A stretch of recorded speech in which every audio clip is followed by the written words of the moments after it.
ಇದೆಲ್ಲದರ ಮಧ್ಯೆ ನಾಳೆ ರಾಜ್ಯದ 2 ವಿಧಾನಸಭಾ ಕ್ಷೇತ್ರಗಳಿಗೆ ಉಪಚುನಾವಣೆ ಹಾಗೆ 3 ರಾಜ್ಯಗಳಲ್ಲಿ ಮತದಾನ ನಡೆಯುತ್ತೆ.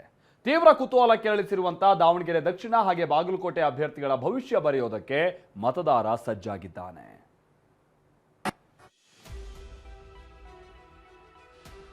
ಕ್ಷೇತ್ರದಾದ್ಯಂತ 322 ಮತಗಟ್ಟೆಗಳನ್ನು ಸ್ಥಾಪಿಸಲಾಗಿರುವಂತದ್ದು.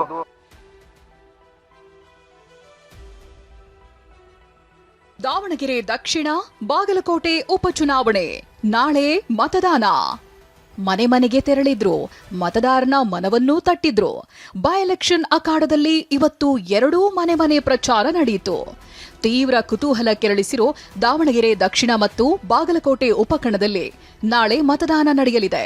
ಬೆಳಗ್ಗೆ 7 ರಿಂದ ಸಂಜೆ 6 ಗಂಟೆವರೆಗೂ ಮತದಾರರು ತಮ್ಮ ಹಕ್ಕು ಚಲಾಯಿಸಲಿದ್ದಾರೆ. ವೋಟಿಂಗ್ ಹಿನ್ನೆಲೆ ಇವತ್ತು 2 ಕ್ಷೇತ್ರದಲ್ಲೂ ಮಸ್ಟರಿಂಗ್ ಕಾರ್ಯ ನಡೆಸಲಾಯಿತು. ಬಳಿಕ ಚುನಾವಣಾ ಸಿಬ್ಬಂದಿ ಮತದಾನ ಕೇಂದ್ರಗಳತ್ತ ತೆರಳಿದ್ರು. ಬಾಗಲಕೋಟೆಯಲ್ಲಿ 322 ಮತಗಟ್ಟೆ ತೆರೆಯಲಾಗಿದೆ. ದಾವಣಗೆರೆ ದಕ್ಷಿಣದಲ್ಲಿ 284 ಮತಗಟ್ಟೆಗಳಿವೆ. ಸುಮಾರು 2500 ಚುನಾವಣಾ ಸಿಬ್ಬಂದಿಯನ್ನ ಬಾಗಲಕೋಟೆಯಲ್ಲಿ ನಿಯೋಜಿಸಲಾಗಿದ್ದು, ದಾವಣಗೆರೆಯಲ್ಲಿ 1489 ಸಿಬ್ಬಂದಿ ಕಾರ್ಯನಿರ್ವಹಿಸಲಿದ್ದಾರೆ. ಬಾಗಲಕೋಟೆ ಕಣದಲ್ಲಿ ಒಟ್ಟು 9 ಅಭ್ಯರ್ಥಿಗಳಿದ್ರೆ, ದಾವಣಗೆರೆ ದಕ್ಷಿಣದಲ್ಲಿ ಬರೋಬ್ಬರಿ 25 ಅಭ್ಯರ್ಥಿಗಳಿದ್ದಾರೆ. ಹಾಗೆಯೇ ಬಾಗಲಕೋಟೆಯಲ್ಲಿ ಒಟ್ಟು 2,59,797 ಮತದಾರರಿದ್ರೆ, ದಾವಣಗೆರೆಯಲ್ಲಿ 2,31,072 ಮತದಾರರಿದ್ದಾರೆ.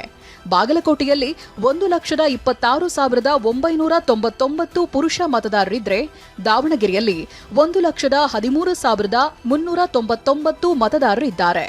ಹಾಗೆಯೇ ಬಾಗಲಕೋಟೆಯಲ್ಲಿ 1,32,775 ಮಹಿಳಾ ಮತದಾರರಿದ್ದು, ದಾವಣಗೆರೆಯಲ್ಲಿ 1,17,690 ಮಹಿಳಾ ಮತದಾರರಿದ್ದಾರೆ.